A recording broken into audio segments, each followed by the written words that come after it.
오늘은 4월 2일 일요일 16시 03분에 시작할 거라고 대본을 써놨는데 17분 지나고 있고요. 영화 파벨만스 이야기하겠습니다. 그래서 오늘은 지난번에 출연해주신 연남님을 다시 모셨습니다. 소개해 주시죠. 저번에 나온 게 몇 회차였죠? 그런 거는 기억을 못하니까. 아, 네네네. 네. 그래서 저도 터미널 편에. 예, 터미널 편에 네. 한 2주 정도 만에 맞습니다. 다시 돌아왔고요. 네네. 네. 그래서 원래 오늘 이제 마인님도 같이 나오긴 했는데. 네, 그렇죠. 단독 게스트로 나오게 돼가지고 지금 약간 부담이 됩니다. 아닙니다. 네, 그래서 분량을 뽑는 데는 두려움이 없고 열심히 한번 또 뽑아봐야죠. 저도 이제 다른 데 게스트로도 여러 개 나갔는데 단독으로 나가고 두 명이서도 하고 했었기 때문에 그 부분 크게 걱정 안 하셔도 경력 오래 되셨으니까 충분히. 이 중에서 제일 오래 됐죠. 그럼요. 예. 오히려 저보다 선배님일 수도 있고 하기 때문에. 요새 날씨가 좋은데 어떻게 날씨 잘 지내고 계십니까? 날씨가 최근 한 이틀 정도 보니까 그 전까지는 거의 겨울이었는데 네네. 또 갑자기 한 20도까지 올라가더라고요. 맞아요. 어제 오늘 되게 더웠죠. 그래서 한 20도 정도 왔다 갔다 낮에 하는데 네네네. 저는 요 정도만 돼도 근데 살짝 덥더라고요. 더워요. 맞아요. 지금 저도 그래서 지금 반팔 입고 땀 흘리고 지금 오셨는데 예, 빌바오님도 저도 그렇게 날씨가 막 엄청 선선하고 이럴 때가 좋지 지금은 좀 덥다. 약간 그런 느낌이 있어요. 4월이니까 한 번 더 추워질 때가 또 올 것 같긴 해요. 네, 4월 추우니까. 이제 4월달, 3월달에 눈 올 때도 있잖아요. 가끔 보면은. 가끔 있죠. 4월달도. 예. 그래서 4월, 근데 사실 4월이 제일 놀기 좋은 달인데, 대학생들한테는 바쁜 달이잖아요. 어떠세요? 저야 이제 복학생이다 보니까, 이제 제가 휴학을 하기 전에는 체육대회도 있었고, 재밌게 놀았었는데. 과생활 열심히 하셨구나. 과생활 열심히 했죠. 과대도 했었고. 역시. 체육대회도 막 종목 여러 개 나가고, 이런 거를. ESTJ였나요? 저는 아닌가요? ENTJ. 하나 달랐는데 저랑. 거의 맞추셨네요. 그렇습니다. 아깝네요. ENTJ인데, 아무튼 제가 복학하고 나서는 이제 통학 거리도 좀 멀고 그때는 이제 자취했었다 보니까 워낙에 힘들어요. 그리고 복학생은 잘 안 놀아주죠. 복학생도 사실 남자들은 절반 이상이 복학생인데. 그죠? 그래요. 근데 저희는 여쪽 과라 또 싹 여자거든요. 눈치를 좀 봐야 되는. 네네네. 어쨌든 그런 상황입니다. 오늘 날씨가 되게 좋은데 오늘은 또 미세먼지 덥더라고요. 그래서 그러게요. 오늘 되게 날씨가 좋더라고요. 그러니까요. 사실 녹음한 날은 날씨가 안 좋은 게 차라리 나을 수도 있는데. 저 이제 근데 꼼꼼하게 불 꺼놓고 그 편집 색보정하고 있었거든요. 하루 종일. 이게 무슨 일입니까? 오늘 아마 네네네. 1년 중에 날씨가 제일 좋은 날일 수도 있는데. 이제 또 아시는 분 아시겠지만 이제 오늘 영화도 파벨만스잖아요. 근데 그렇죠. 이제 거기서도 이제 깜깜한 데서 이제 편집을 하는 장면들이 많이 나오는데. 아무래도 또 그쪽 전공이시니까. 저도 이제 영상 전공인데 편집을 할 때 특히나 카메라 색을 보정할 때는 맞습니다. 불을 다 끄고 완전 껌껌한 상태에서 해야만 하거든요. 편집을 할 때는. 영화는 화려하지만 그쵸. 편집실은 어둡죠. 그렇죠. 편집은 또 정말 어려운 부분이 있다. 근데 또 스태프의 삶도 그렇게 화려해 보이지 않아서. 네네. 스태프분들이 대부분 검은색 옷을 많이 입으시는데 혹시 그게 이유가 있나요? 보통 이제 카메라 감독님들이 검은 옷을 많이 입으시는데 그리고 카메라 감독님들 잘 보면 이거 조금 비하인드 스토리지만 촬영을 할 때 검은 옷 많이 입으시고 그 다음에 그 긴팔을 많이 입으세요. 한여름에도. 왜 그렇죠? 이게 카메라 특히 이제 예를 들어 스튜디오나 이런 데서 하는 경우는 스튜디오 되게 크잖아요. 네네. 그러면 실내라고 해도 좀 추운 경우가 있는데다가 냉난방이 돌아가고 예를 들어서 음향 감독님이라고 하면은 왜 커다란 마이크 들고 이런 거 하시니까 더우시거든요. 네네. 그런 분들은 이제 반팔 입어요, 보통. 겨울에도 반팔 입습니다. 근데 이제 카메라 감독님들은 생각보다 그냥 가만히 그러니까 오히려 카메라 감독은 많이 움직이기보다는 정말 가만히 고도의 집중을 몇 시간 동안 길게는 열 몇 시간 하루 종일 할 때도 있는데 그냥 가만히 있으니까 오히려 열을 내기가 힘들고 그러다 보니까 좀 긴팔을 많이 입으시고 집중을 요하는 작업이다 보니까 그렇죠. 아무래도 여기 이제 이 촬영 감독도 유명하시잖아요. 카민스키. 네네네. 몰랐습니다만. 어쨌든 이렇게 촬영이 쉽지 않습니다. 사실. 그래도 현장을 가실 분이니까 또 얘기가 신선하게 들릴 수 있을 것 같은. 오늘 영화는 파벨만스인데 이제 필 스필버그 감독의 28번째 작품이에요. 그래서 본인의 이야기라고 사실 봐도 상관이 없는데 이름을 그냥 파벨만스로 바꾼 거는 어느 정도 각색이 들어갔다는 얘기겠죠. 자기의 삶을 비슷하게 했겠지만 어느 정도는 넣고 빼고가 있었다라는 것 같고 줄거리 소개 드리자면 세미 파멜반이라는 소년이 영화를 처음 보고 나서 영화를 사랑하게 되고 어떻게 영화를 찍는지를 배우고 영화를 통해서 자신의 삶도 배우고 사랑도 배우고 이런 과정을 그리죠. 그래서 네. 스필버그 감독이 이제 20대 초반에 영화계에 직접 이제 발을 담그기 전까지를 다루는 그런 영화라고 할 수 있겠습니다.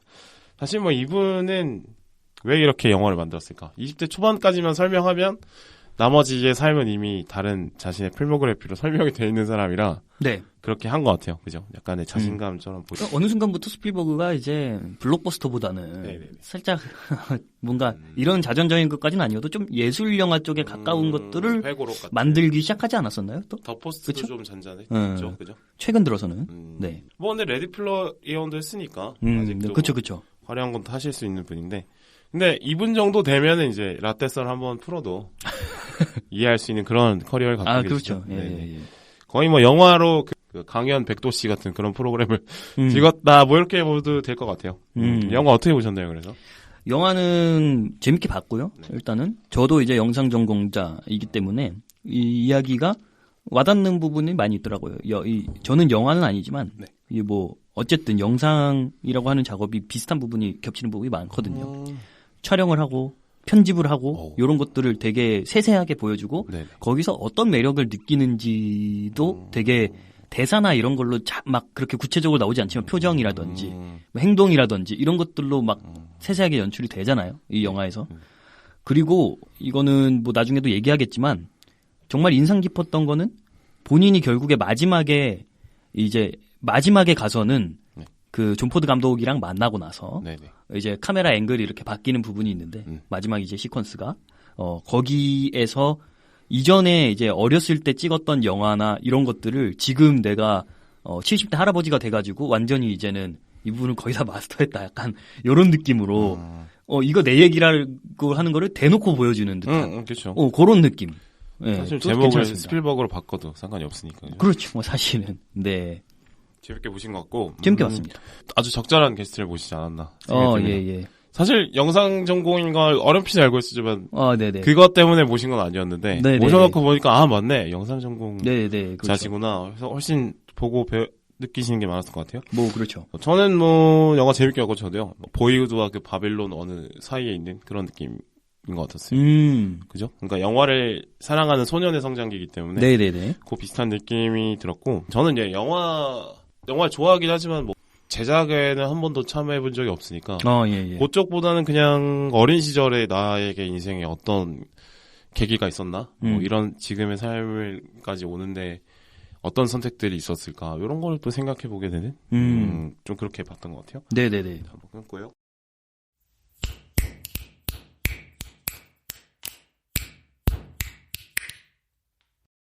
자, 영화 뭐 간단하게 평해봤고요. 인상적인 장면이나 뭐 캐릭터에 대해서 이렇게 쭉 얘기해보도록 하겠습니다. 가족끼리 피크닉 갔다 오고 나서 캠핑이죠? 캠핑? 네, 캠핑 갔다 오고 나서 거기서 영상을 찍었는데 그거를 이제 편집을 하다가 거기서 그 세미가 알게 되는 거죠. 엄마 미츠와 옆집 삼촌 베니 삼촌의 불륜을 목격한 세미가 고민 끝에 편집으로 만든 그 불륜 하이라이트 영상이라고 해야 되는지 그거를 엄마한테 보여주는 장면이 있어요. 근데 네. 거기서 말로 안 하고 영상으로 전달하고 또 아버지한테는 안 보여준단 말이죠. 그게 이유가 어떻게 보셨어요, 그거를?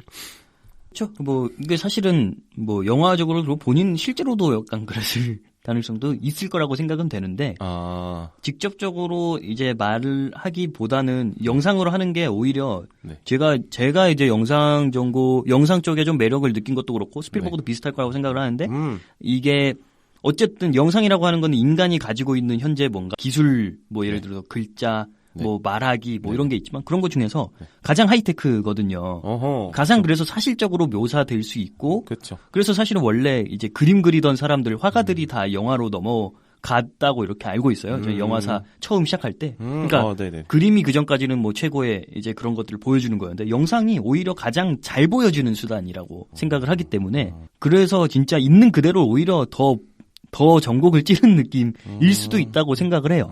예, 영상으로 보여준 거는. 네, 백문에 불어 일견. 그럼요. 그런 느낌이기도 하죠. 영상으로 보여줘야지 딱 잡아뗄 수도 없고, 그죠? 네. 그러니까 증거가 확실하니까. 그렇죠.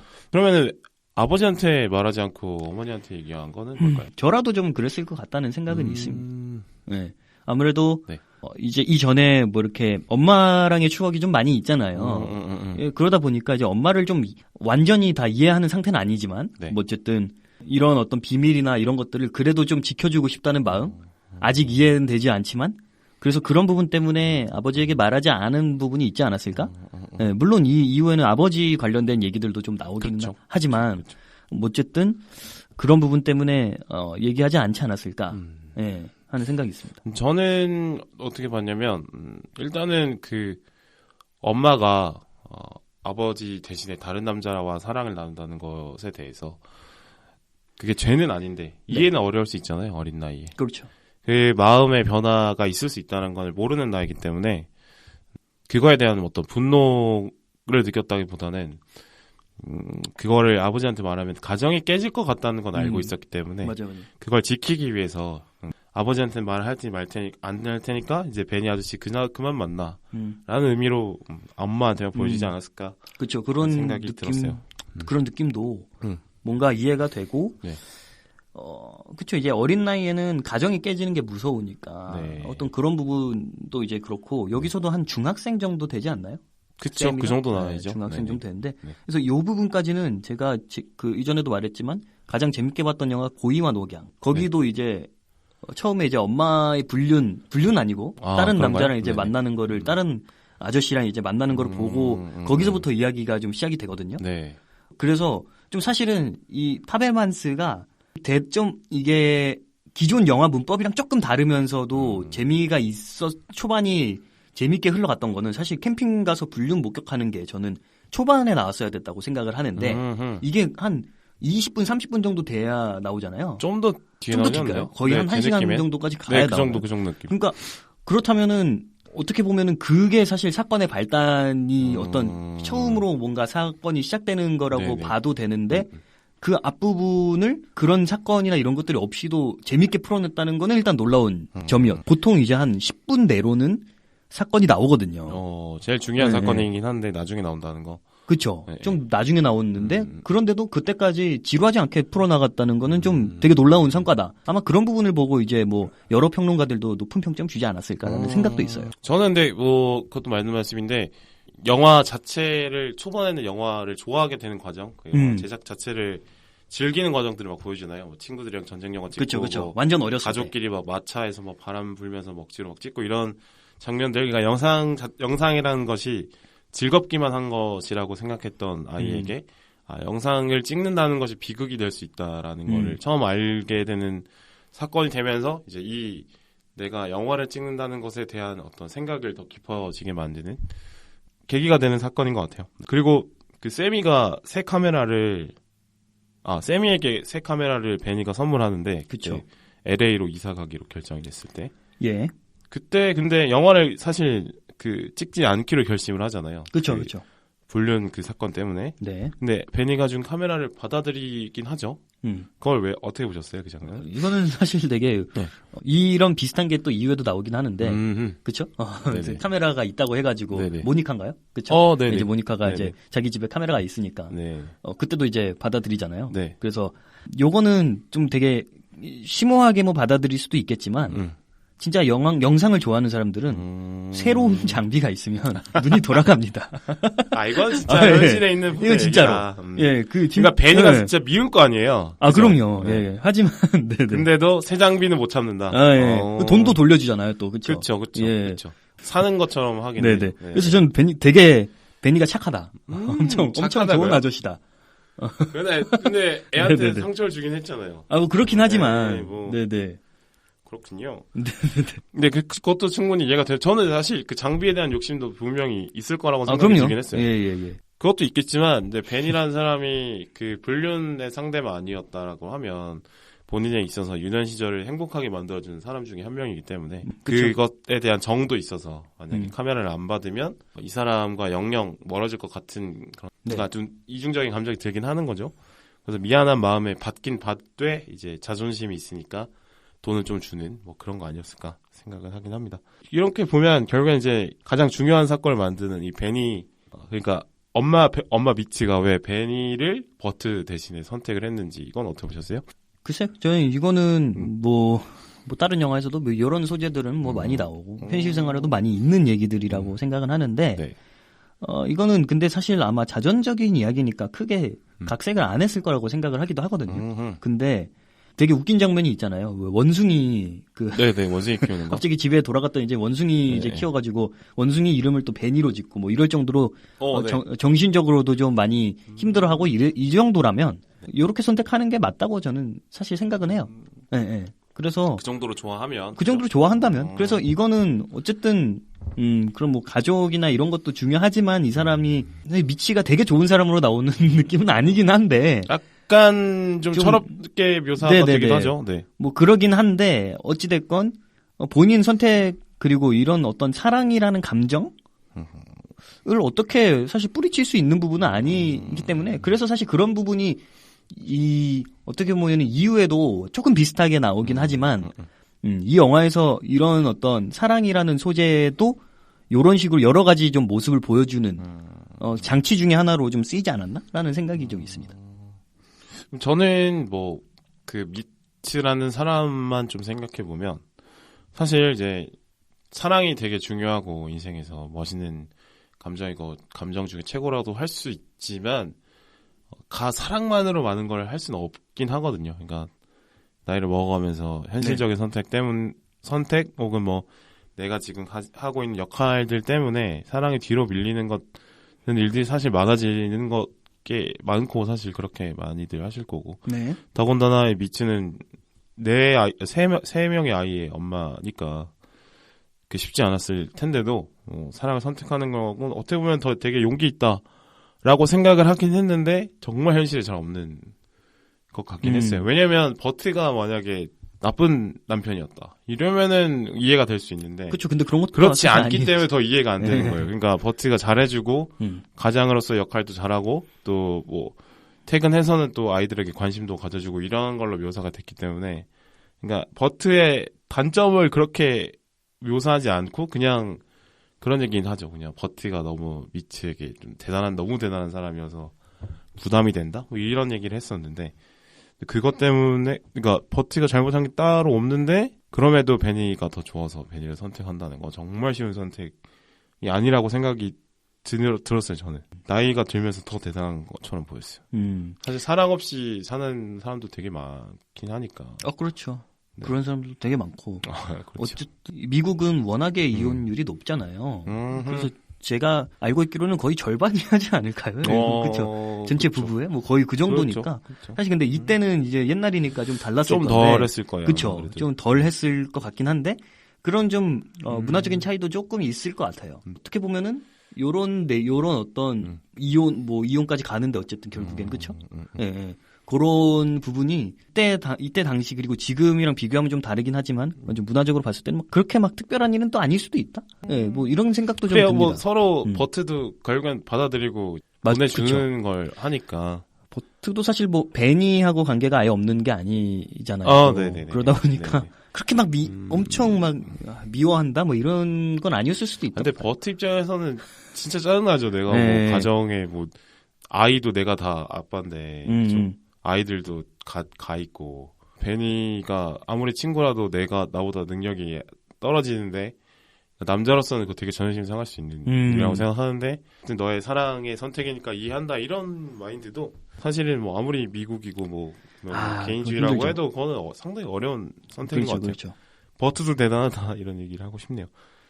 자 그리고 다음 장면은 로건과 세미가 그 졸업 파티에서 세미가 만든 영상을 같이 보고 근데 영상에서 이제 로건이 엄청 영웅처럼 묘사가 되잖아요. 디치데이. 예. 그쵸, 영화 이름. 맞아요. 땡땡이에요. 여기서 완전 영웅으로 묘사가 되는데 그거에 대해서 로건이 항의를 하죠. 세미에게. 나 왜 이렇게 멋있게 만들었냐. 나는 평생 저 영화 속에 나오는 내 자신을 따라가지 못할지도 모르겠다. 난 두렵다. 이렇게 하면서 막 화를 내는데 세미는 거기에 대해서 나는 잘 모르겠는데 내가 왜 그런지 나도 모르겠어. 이런 얘기를 한단 말이죠. 그 장면은 어떻게 보셨어요? 해석이 되게 여러 가지로 갈릴 수밖에 없는 부분인 것 같아요. 네. 그래서 제가 사실은 뭐 영화도 봤지만 파이아키아에서 이동진 평론가가 이거 이제 관련된 얘기를 한 걸 봤는데 거기서도 여러 가지로 말씀을 해주시더라고요. 사실 그 장면이 사실 그 어떤 매체, 미디어 공부하는 사람들 입장에서는 상당히 가장 이제 중요한 주제이긴 하죠. 그런 부분인데 이게 어쨌든 한 3번째 영화 정도 되잖아요. 네. 이 영화 속에서 이제 이 세미가 만든 영화 중에서. 근데 저는 이렇게 해석을 한 게 그 뭐 다른 분들 해석이나 이런 거와 별개로 첫 번째 영화, 두 번째 영화, 세 번째 영화를 하면서 어떻게 보면 첫 번째 영화는 있는 그대로 찍었죠. 네. 완전히. 두 번째 영화 같은 경우에는 2차 대전 그 영화인데 이렇게 없는 걸 만들어냈잖아요. 네, 그러니까 뭐 있는 그대로가 아니고 폭격을 그렇죠. 만들어내거나. 그런데 오히려 이제 막 배우도 막 과몰입하고 막 이런 식의 어떤 너무 페이크를 너무 만들어버린 게 아닌가라는 생각이 들 수 있었던 작품이었는데 그래서 그 두 번의 어떤 지금까지의 커리어를 거치면서 세 번째에서는 뭔가 그거를 한 절반 정도 섞은 느낌으로 만든 게 아니었을까. 아, 그 땡땡이의 날이. 그리고 본인의, 그러니까 예를 들어 첫 번째 영화에서는 본인이 이제 본 거를 그대로 넣으면서 엄마한테 보여주고, 그런, 어렸을 때의 그런 어떤 치열인 그런 감정이 조금 들어갔을 거예요. 편집하면서 촬영하면서 몰랐지만, 어쨌든 그런 부분이 조금 연출적으로 들어갔을 텐데, 여기서는 이제 본인이 아무리 로건과 사이가 안 좋다고 하더라도, 어쨌든 영화를 이렇게 찍고 나서 또는 찍을 때도 이미 보니까 이 사람을 일단 주인공으로 하긴 해야겠다. 감독으로서의 마인드가 조금 이미 이때부터 조금씩 형성이 됐기 때문에 본인 감정을 배제를 하고 그냥 영화 자체를 잘 만들기 위한 어떤 부분들이 결국에는 가장 크지 않나? 라는 생각이 있어요. 이게 성장의 어떤 과정으로 본다면. 개인적인 감정 다 제외하고 영화에서 가장 주인공스러운 사람을 선택했다는 말씀. 그런 얘기죠. 근데 저는 그래서 이게 왜 나는 모르겠다라고 얘기하는 게 그냥 걔는 약간 그런 것 같아요. 그러니까 사실을 아는 거죠. 너를 주인공으로 만들면 내 영화가 가장 빛날 수 있으니까 너를 맞아요. 주인공으로 선택했어라고 말하고 싶은 게 진심일 수 있는데 자존심 상하니까 그냥 모르겠어. 그냥 나 몰라. 이렇게 그냥 둘러대 버린 건 아닐까 하는 생각이 좀 하긴 했어요. 근데 영상을 편집하시고 뭐 제작하고 하시는데 이렇게 주인공을 따로 이렇게 막 만들어 보신 적 있으세요? 주인공이나 뭐 이런 건 항상 대본 작업에서 뭐 미리 결정이 돼 있는. 근데 뭐 예를 들어서 예능 촬영을 한다고 하면은 어떻게 보면 대본보다는 일단 찍고 보고 찍을 때 최대한 많이 찍어놓고 나중에 편집할 때 이제 그 안에서 짜붙이는 작업을 하죠. 재미 포인트를 찾아서. 뭐 그렇죠. 그러면은 이제 뭐 처음 생각했던 것보다 누구 분량이 더 늘어나고 줄어드는 경우도 있고 내용이 아예 바뀌는 경우도 있고 뭐 그런 경우가 있죠. 다큐멘터리도 마찬가지고 그런 좀 과정이 있는데 아무래도 이 영화에서도 그런 장면들 되게 좀 사실적으로 잘 보여준 것 같아요. 세미도 결국에는 로건이 주인공처럼 보일 수 있었던 거는 찍을 때 의식적으로 로건을 멋있는 장면을 많이 그런 거 찍어놨기 때문에 그렇게 편집으로 만들어냈을 수도 있겠죠. 그렇죠. 아마 그냥 약간 그런 것 같아요. 되게 본능적으로 막 그렇게 했던 것 같아요. 가장 어떤 비주얼이나 어떤 액션이 제대로 해낼 수 있는 사람이 누군가를 바로 생각을 하니까 로건이었던 거고 그 장면이 많지 않았을까 생각을 해요. 그래요. 그러면 로건이 이 영화에서처럼 나는 저렇게 멋있는 사람이 아닌데 너무 멋있게 만들어 놓은 거 아니냐 이거에 대해서 항의를 하는 거는 어떻게 보셨어요? 그렇죠. 근데 사실 이것도 좀 세미가 의도했을 수 일단은 그런 해석도 많이 있더라고요. 그렇죠. 그래서 그런 부분도 뭐 세미가 해석했을 수도 있고 뭐 한데 이게 결국에는 그런 부분도 뭐 의도했는지 어쨌는지는 모르겠지만 이 영화 본인이 배우로 나오는 걸 보면은 항상 본인이 실제 연기했던 것보다 안 좋게 보기 마련, 안 좋은 게 너무 많이 보이기 마련이에요. 예. 그래서, 뭐, 그런, 이제, 세미가 저는 좀 의도를 어느 정도 했다고도 생각을 하고, 그래서. 일부러 연맥이는 느낌으로. 그런 느낌으로 좀 했을 수도 있다고 저는 생각을 해요. 왜, 뭐, 그런 거겠죠. 우리도 왜 팟캐스트 녹음하고 편집해. 목소리 들으면. 그렇죠. 안 좋은 말 습관들 되게 많잖아요. 뭐 맞습니다. 쩝쩝거린다든지, 숨소리가 크다든지, 뭐. 그런 것들, 다, 빼내기 때문에 그 사람이 말을 엄청 잘하는 것처럼 그렇죠. 느껴지게 이제 편집을 하게 되는데 가공으로 이제 만드는 영상에서도 거니까. 사실은 맞죠. 이제 멋있는 모습만 계속 나오니까 영화 속 주인공들은 사실 빈틈없는 모습만 보여주는데 근데 실제 그 사람들이 뭐 예능 같은 거 나와서는 분명 그냥 일반인처럼 똑같은 그런 모습이 보이는 것처럼 그러니까 사람들의 기대를 하도록 나를 그렇게 그 시선의 감옥에 가둬버린 건 아닐까 이런 생각을 저는 했어요. 네. 그렇습니다. 그거를 근데 이 나이에 알까? 이 생각을 하긴 했어요. 솔직히 이 대사를 들으면서 만약 내가 고등학교 졸업식에 갔는데 내가 주인공으로 만들어줬다고 하면 좋아하지. 그게 좋을 것 같긴 해요. 그죠? 고3인데 뭐 예. 이제 갓 20살 되는 애들인데 그냥 마냥 즐거워하지. 야 고맙다 이렇게 할 건데 사실은 이 대사는 그냥 이제 메시지를 던지기 위해서 좀 만들어낸 캐릭터와 만들어낸 대사 아닐까. 뭐 특성 관계이기도 하니까 네, 둘이. 네. 네, 이렇게 이제 영상을 제작하고 편집하는 과정들을 많이 보여주잖아요. 네. 영화에서. 그러니까 저는 이런 거에 좀 궁금하더라고요. 그러니까 영화를 이렇게 만들 때 사실은 실제 장면을 그대로 재현하고 이런 게 아니라 네. 장면처럼 이렇게 보이기만 하면 되는 거잖아요. 네네. 그러니까 그렇죠. 실제로 사람을 쏴서 죽이진 않는데 근데 영화에서는 죽이는 것처럼 보여지게 만들면 되는 것들이니까. 기술적인 뭐 그런 거를 막 위주로 좀 본다기보다는 네. 성장을 어떻게 이제 이 감독이 했을까? 이런 게 좀 궁금하긴 했어요. 좀 설명을 먼저 보고 이제 영화를 본 케이스인데 저는 예를 들어서 소설가 유명한 사람들도 정말 나는 매일 한 줄 한 줄 쓰는데도 힘들다. 노벨문학상 받은 사람들도 막 이런 얘기들 하는 것처럼 이런 거장도 정말 이런 거 하나하나 만드는 것도 정말 엄청난 노력. 그리고 10대 때부터 있었구나. 라는 걸 생각하면 좀 위로되는 분도 있고 하는 일단 기분이 들었고 그렇죠. 그래서 이 영화가 사실 막 많이 여러 이제 상영관에 막 상영을 시킨다든지 이런 느낌은 또 아니잖아요. 어떻게 보면은 네네. 영화제를 좀 노린 부분도 좀 있는 것 같고. 그쵸. 예, 사실 영화제나 이런 데서 좀 시장을 받으려면 어느 정도 영화 관계자들이다 보니까 이런 내용들이 또 잘 먹히지 않았을까? 예, 하는 좀 생각도 있고요. 그러니까 제작 과정에 대한 본질을 좀 파악하는 그렇죠. 모습을 보여주면 이제 그 영화 관계자들은 너무 공감을 할 수밖에 이제 없다. 공감을 하는 사람들이 많을 수밖에 없죠, 사실. 이건 사실 뭐 정치적인 고려라고 할 수 있죠. 예, 그렇죠. 그런 부분도 있죠. 네. 전 재밌게 본 게 이제 영화에서 편집기를 통해서 필름을 계속 자르고 붙이고. 뭐 옛날에는 다 그렇게 했으니까. 그러니까 예. 그 장면을 보여주는데 이게 이제 더 와닿더라고요. 그러니까 편집의 과정이라는 게 사실은 지금도 뭐 프리미어 프로 이렇게 해서 맞아, 네. 하지만 본질은 똑같은 거잖아요. 그렇죠. 어떤 장면들의 적절한 길이를 자르고 붙이고 그게 이제 기본적인 편집이니까. 네. 근데 그거는 이제 본질은 똑같구나. 옛날이나 지금이나. 그렇죠. 근데 그게 프로그램 화면상으로 이제 뭐 보여지는 것보다 실제로 필름을 자르고 붙이고를 보여주는 게 훨씬 뭔가 시각적으로 확인하니까 영화의 본질이 진짜 편집에 있을 수도 있겠다는 생각을 좀 하긴 했어요. 그렇죠. 촬영보다 어쩌면. 여기서 어쨌든 촬영, 편집 뭐 이런 과정들을 뭐 계속 보여주는데 정말 이 감독이 촬영이랑 편집할 때 어떻게 그 생각을 하고 하는지에 대한 부분도 잘 보여준 것 같기도 해요. 일단은 그 촬영이랑 편집이 사실 촬영을 하는 사람, 촬영 감독님이 있고 편집 감독님이 있으면은 그 둘이 정말 많이 싸웁니다. 실제로. 왜 그러냐면 그냥 감독님하고 촬영 감독님하고 아니요. 촬영 감독하고 편집 감독. 네. 하고 제일 많이 갈등이 있을 수밖에 없는 게 편집은 어쨌든 촬영을 해서 가져온 소스들을 이용해가지고 자르고 붙이고 뭐 거기서 뭘 만들든 하는 건데 직접 현장에서 나가긴 하시겠지만 일을 나가서 뭐 스크립트 쓰고 하죠. 편집 감독님들도. 하지만 촬영에서 촬영을 이상하게 했다.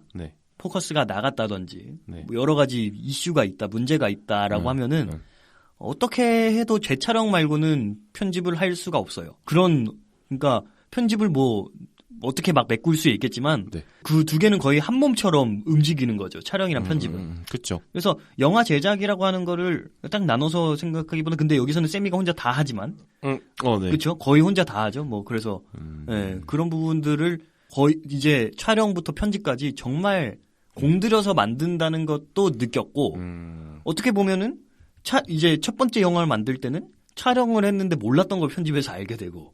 네네. 예, 뭐 그런 부분들도 되게 재밌었던 게 실제로 우리 이제 영상하는 사람들은 촬영을 할 때 몰랐던 거를 편집하면서 많이 보게 되는 게 많아요. 멀티 카메라를 이렇게 딱 띄워놓고 보면. 되겠네요. 예, 왜냐면은 카메라가 여러 개 있으니까 그 중에 하나만 보고 있다가 편집할 때 보면 카메라가 4개가 있으면은 4개를 다 보잖아요. 메인 카메라만 보게 되는데 이제 그쵸? 카메라 여러 개 되니까 여러 개 다른 각도에서는 좀 다르게 보이는 게 있을 거고 다른 인물의 표정도 보이고 뭐 이런 식으로 이 편집의 본질 여기서도 그런 첫 번째 영화 캠핑 영화에서는 그런 부분들도 잘 보여준 것 같다.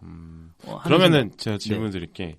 예를 들어서 주인공의 대사를 하고 옆에 뭐 지나가는 사람이 있고 뭐 아예 옆에 조연이 이제 대사를 받아주는 역할 뭐 이렇게 하고 있는데 보니까 조연의 얼굴이 더 표정이 막 연기가 좋은 것 같아.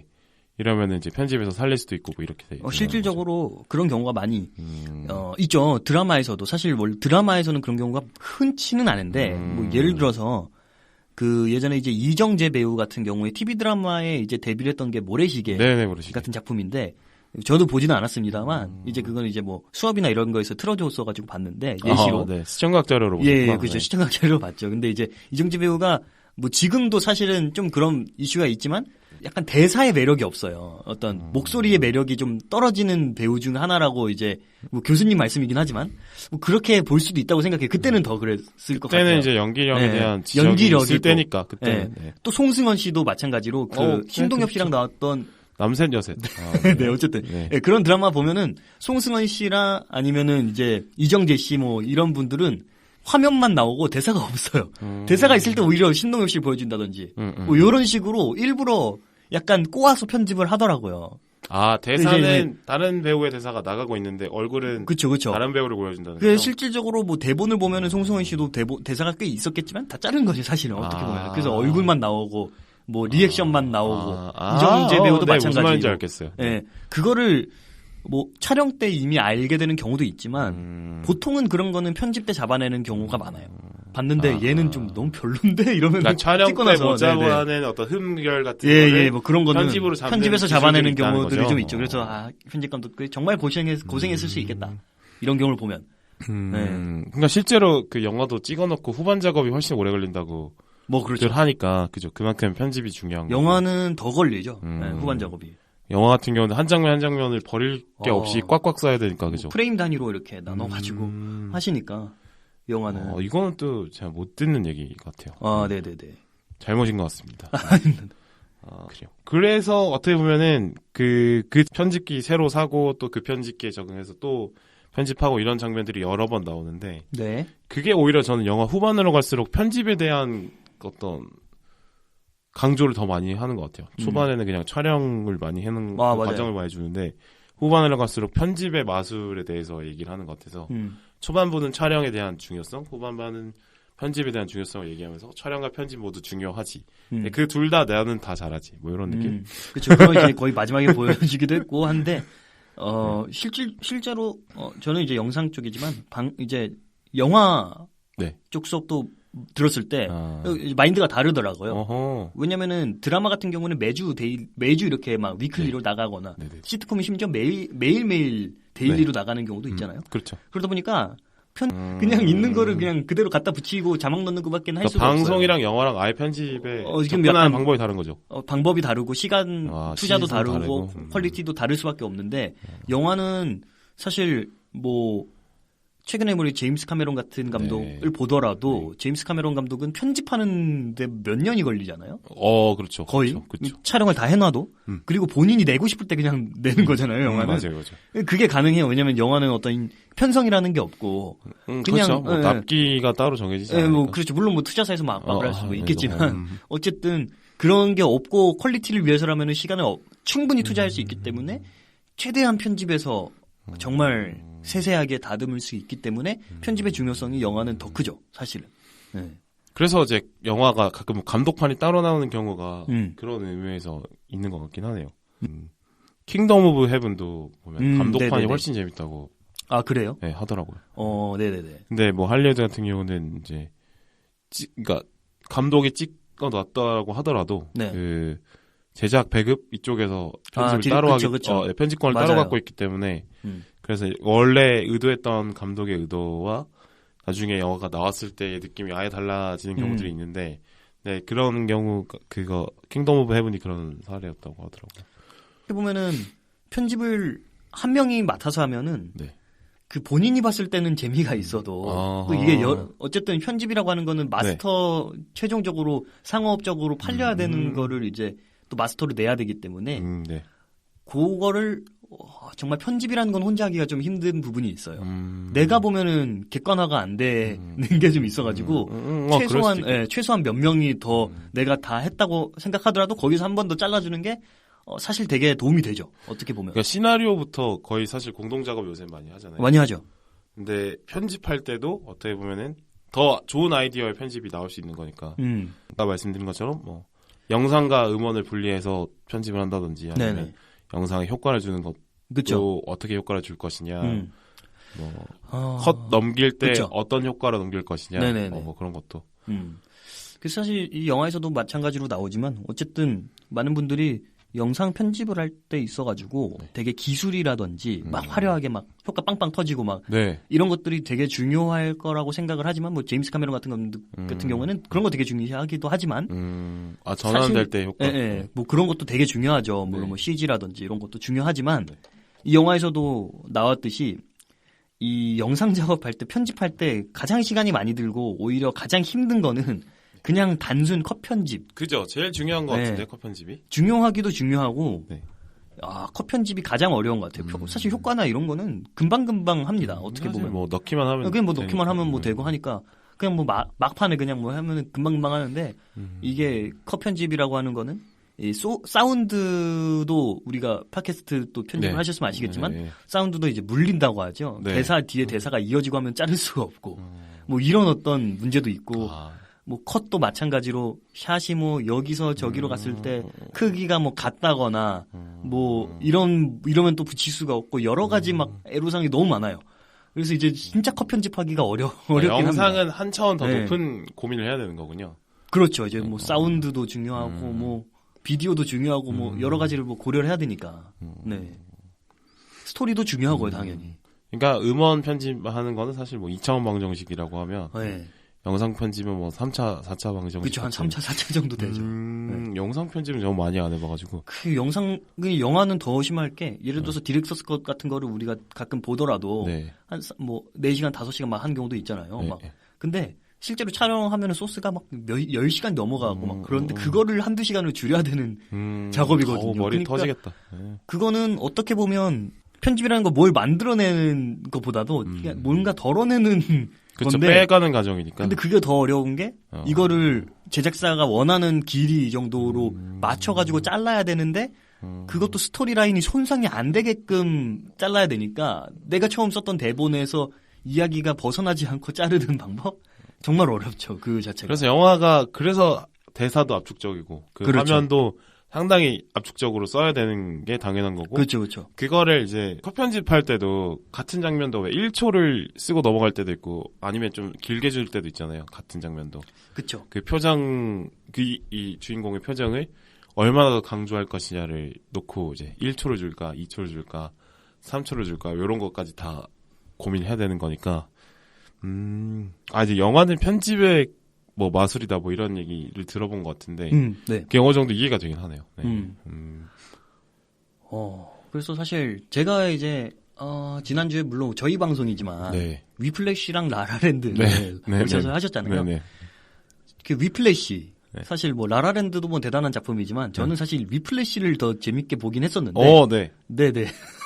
어쨌든 그때 오셨으면 좋았을 텐데. 그러니까 저도 사실 영화를 다 보고 이제 갑자기 일정이 그때 촬영이 생겨가지고 제가 촬영을 나가느라 이제 못했는데 위플래시가 이제 제가 알기로 아카데미 편집상을 받았는데 맞아요. 편집 너무 좋죠. 편집상을 받았고 뭐 여러 평론가들도 편집이 너무너무 좋다 뭐 이런 얘기들을 했는데 그 음악과 또 편집의 어떤 템포 그리고 이야기가 생각보다 그냥 그렇게 막 극적인 것들이 많이 없다고 볼 수도 있는데 사실 이야기가 2시간짜리 이야기는 아닌데 그냥 2시간 동안 드럼 치다가 사실 끝난다고 볼 수도 있는데 맞죠. 어떻게 보면은 근데 그거를 정말 그 템포라든지 특히 이제 제가 생각했을 때는 그 악기를 악보를 놓고 왔을 때인가요? 이제 차 타고 갔다 오잖아요.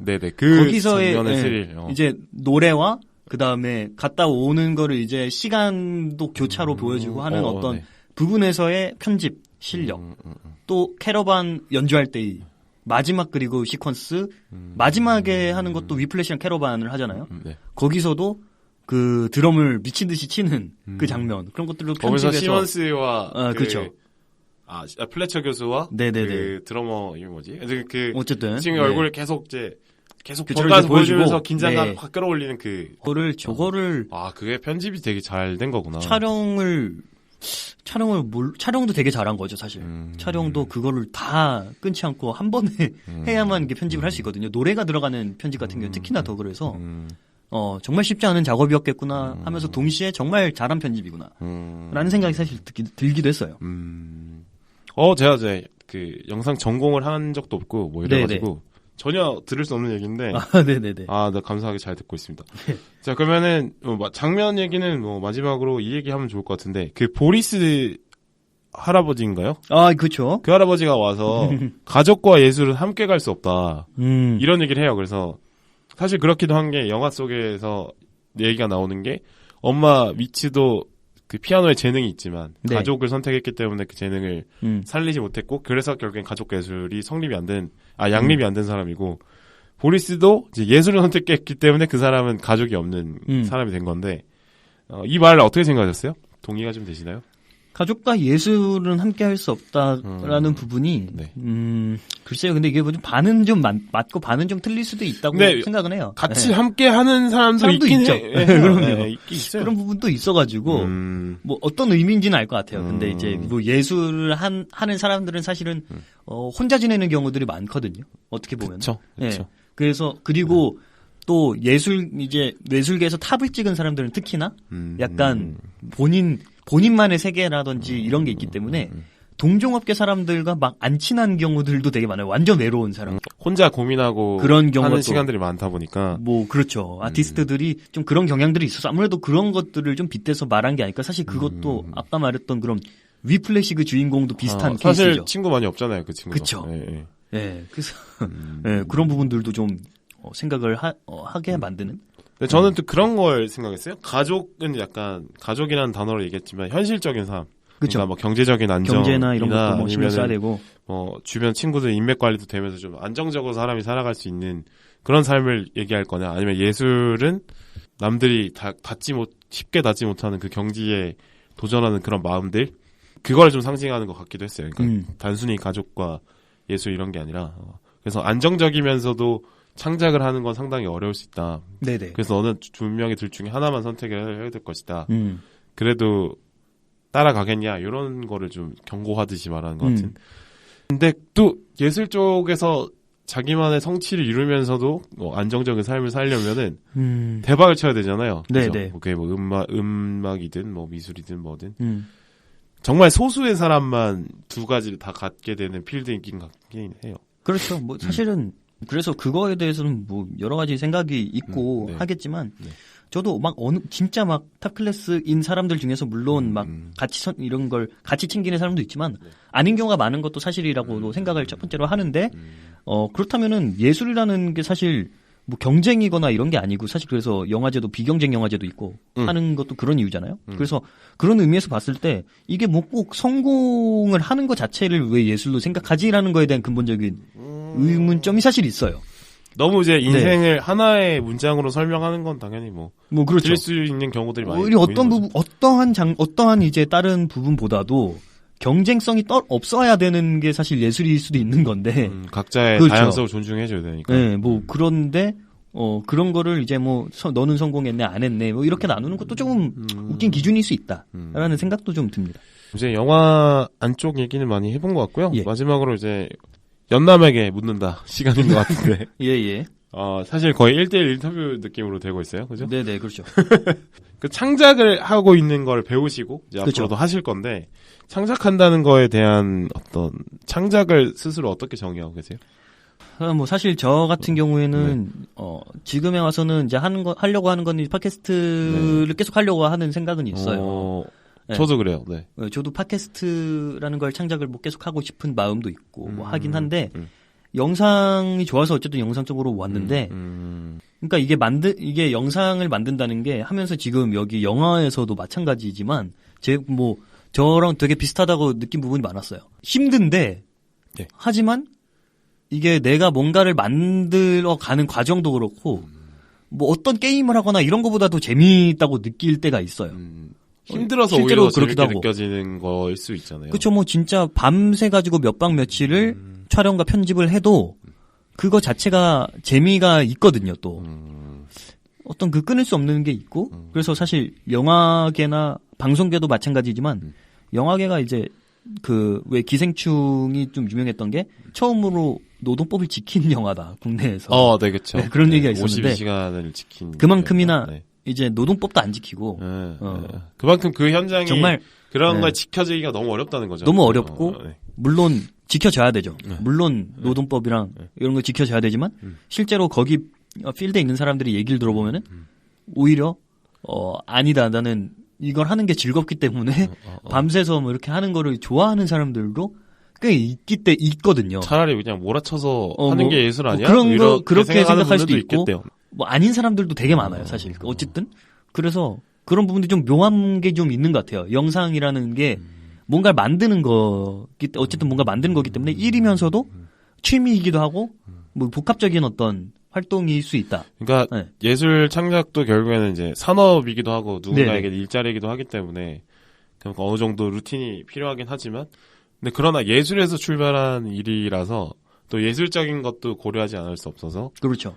예를 들어서 그냥 공장이면은 딱 시간 지켜서 딱 계산하고 하고 끝내고 이렇게 하면 되는데 이거는 그렇게 안 된다는 거죠. 예술이니까. 정말 이제 이제 뭐 예를 들어서 나홍진 감독님 같은 케이스는 뭐 들어보셨으면 아시겠지만 한 악명이 좀 있더라고요. 네. 컷 하나를 하는데 이제 몇 테이크 뭐 하루 종일 테이크를 가져간다. 뭐 이런 얘기도 있고 하나의 장면을 위해서 뭐 하나의 진짜 뭐 장면을 위해서 정말 막 이틀 3일 밤을 새 가지고 원하는 그 각도와 빛과 표정과 연기와 이런 게 다 나올 때까지 뭐 몰아친다 뭐 이런 얘기도 있고 해서 그런 부분 때문에 사실 바뀌지 않을 가능성이 좀 클 수 있다고 근데 그 나홍진의 그 태도가 뭐 여러 뭐 안 좋은 소문을 제가 듣긴 했는데 그런 어떤 근데 그런 그 부분도 있죠. 집착 때문에 나홍진 감독만의 느끼는 그 감각이 완성도와 느껴지긴 하는 거잖아요. 그렇죠.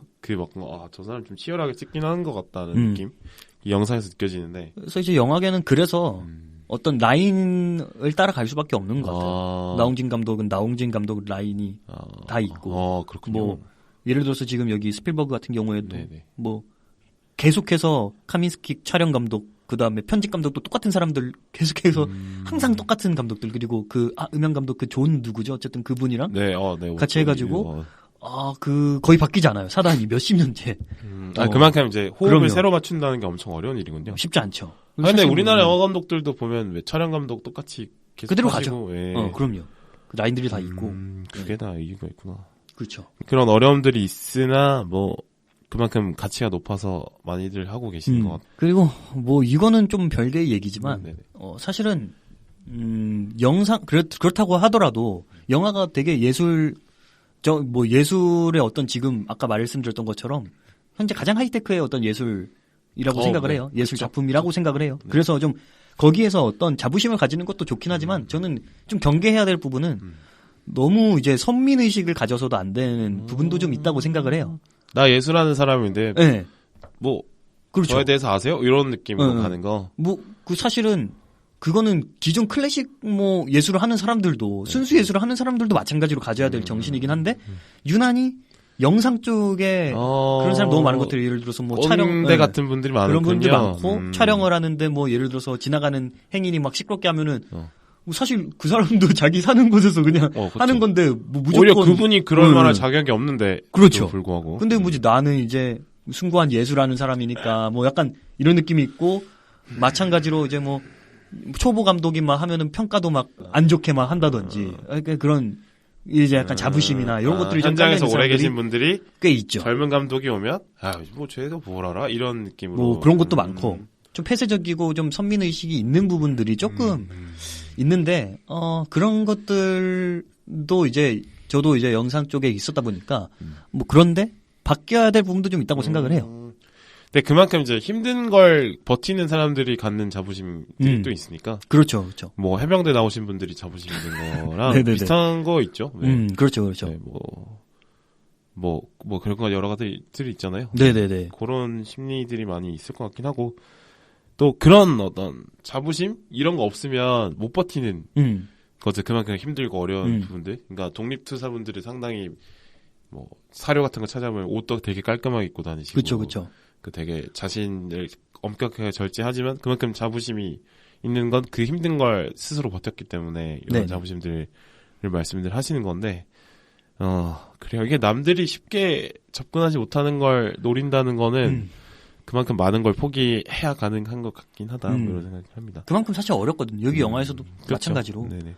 다 쏟아본다고 해서 막상 내놨는데 욕먹고 사라지는 경우도 많잖아요. 그죠? 그렇죠. 그래서 사실 영화 감독, 영화 배우들이 정말 그런 부분들 신경을 많이 쓰긴 하죠. 그런 관객들의 평가, 이런 것들의 스트레스도 되게 많이 받고 할 거예요. 정말 몇 년을 이렇게 바쳐가지고 그쵸. 했는데, 그러니까 이제 본인만의 자부심도 뭐 생길 수밖에 없는 거예요. 스스로를 자기를 지키려는 마음이 강해야지만 그 자리에 버틸 수 있는 걸 수도 있는 것 같고. 그래서 좀 이제 그런 부분은 우려가 되는 게 사실은 여기서는 이제 옛날 옛날을 배경을 하다 보니까 진짜 카메라도 옛날 카메라고 자르는 것도 가위로 그냥 자르고 그냥 진짜 가위로 자르거든요. 약재 자르듯이 그런 걸로 하고. 진짜 그런 약재 자르듯이 하는데 요즘에는 다 자동화가 됐거든요.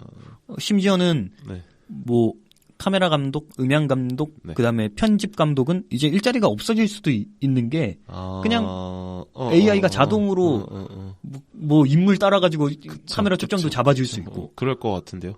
그냥 뭐 편집도 그냥 자동으로 이야기에 맞게 그냥 하고 하니까 그런 부분들이 이제 점점점 사라질 어떤 그런 성역이 좀 무너져가는 부분들이 생길 수는 있다고 생각을 해요. 그거는 이제 너무 이제 다른 분야에도 많이 적용되는 분야긴 한데 어렵습니다. 그래요. 그만큼 뭐 이런 얘기 해봤고 마지막으로 뭐 영화에 대한 영화 그 자체에 대해서 서로에 대한 생각 얘기해보고 마무리 해볼까요? 저 먼저 그냥 얘기해볼게요.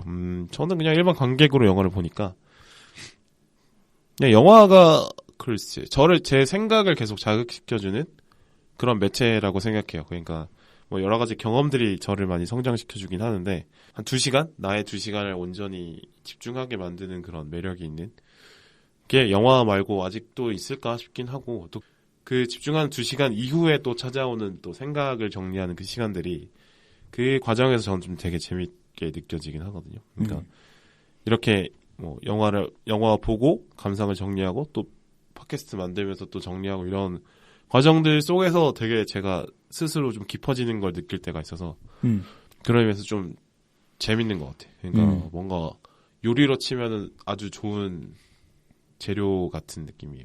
네네.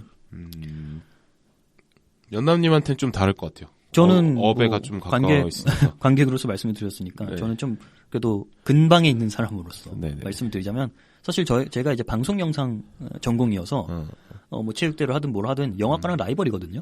이제 서로 까기 바빠요, 사실. 거의 이제 고연전, 연고전 그것처럼. 뭔지 어떤 얘기인지 알겠어요. 예. 근데 저 예술 한다고 그러니까요. 자존심 높은 애들 그래서 이제 얘기하고 뭐 이렇게 근데 그러면서도 이제 우린 탁과 수업을 경쟁률을 뚫으면 들을 수 있는데 다 영화과 수업을 들으려고 하고 방영과 애들은 영화과 애들은 다 방영과 수업을 들으려고 하고. 약간 왜 그런 거예요, 그거는? 그러니까 막 겉으로 되게 미워하는 척하면서 서로에 대한 부러움이 좀 있어요. 뭐 그런 게 되게 많아요. 어떤 게 부러운 거예요? 그러니까 영화의 어떤 고상함 이런 건가요? 방송하는 사람들은 영화의 뭐 고상함 뭐 그런 것도 그렇지만 일단은 방송 약간 아우라 이런 게 있으니까 사실 방송보다는 아까 말했던 것처럼 방송보다 일단 영화가 그래도 자유로움을 많이 주거든요.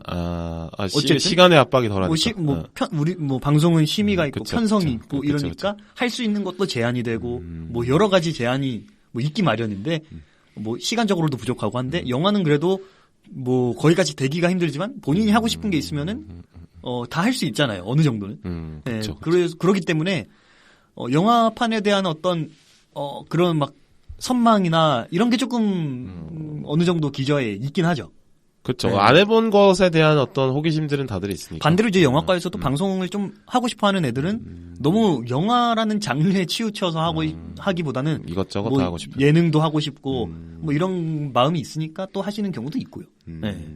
그런 게 좀 있어서 저는 사실은 영화 자체를 되게 많이 봤었고 지금도 많이 보고 뭐 하는데 영화관 가서 보는 거를 되게 좀 많이 못했던 것 같긴 해요. 최근 들어서.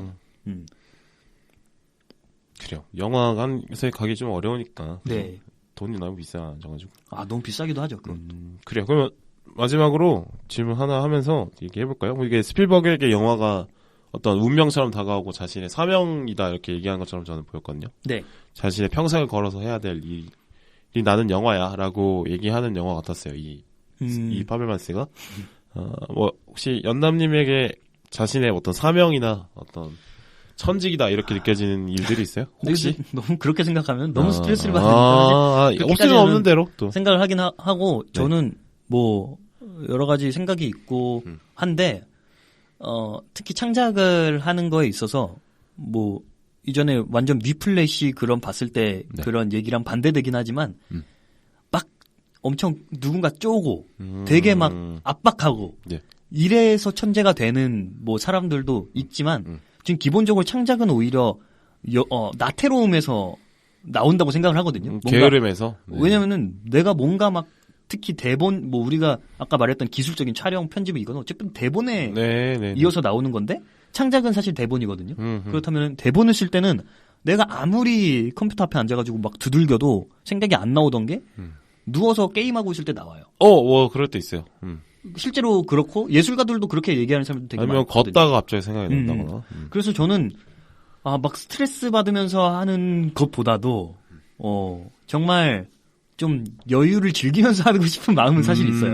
이게 조금 모순되지만 저는 그런 서장훈 씨 말하는 것처럼 막 성공을 막 바라고 막 이러지 않거든요. 그렇게 스트레스 받아가지고 성공하고 막 무슨 뭐 어디 가가지고 그럴 바에는 그냥 나는 여유롭게 예술하는 게 낫다라는 생각이 좀 있습니다.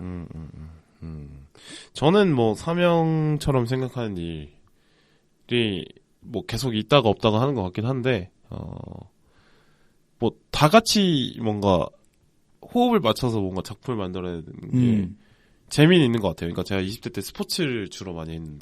예. 팀 스포츠가 또 그런 게 많죠. 팀 스포츠를 되게 좋아했거든요. 내가 농구에 거의 미쳐서 거의 보려는데 그게 정말 그 짜릿함이 있어요. 그러니까 서로가 서로의 눈빛을 읽고 서로가 움직여주면서 호흡이 딱딱 맞고 뭐 공이 돌아가고 멋있는 찬스가 나오고 스크린이라는 복잡한 제도도 결과로 이어지고 그게 한 골뿐만 아니라 그 경기를 이기고 그 대회를 이기는 그런 과정들이 아주 재밌는데 뭐 그렇다고 뭐 농구 전문인 아니니까 농구를 계속 할 수는 없지만 뭐 그런 일들을 좀 찾아가고 싶은 것 같아. 그러니까 호흡을 맞춰서 뭔가 작품을 만들어내는 일들이 여러 가지 있겠는데 뭐 팟캐스트도 마찬가지고 제가 근데 찾은 것 중에 농구랑 가장 비슷한 일이 팟캐스트 같긴 하거든요. 왜냐면 그 멤버들 간의 호흡이 좋아야 되고 중요하죠. 서로 간의 눈빛이나 뭐 그런 거 빨리 캐치하고 서로 맞춰주면서 재미를 만들어내는 과정이 농구랑 가장 비슷해서 이런 일을 좀 앞으로 할 수 있으면 좋겠다. 뭐 이런 생각은 하고 있어요.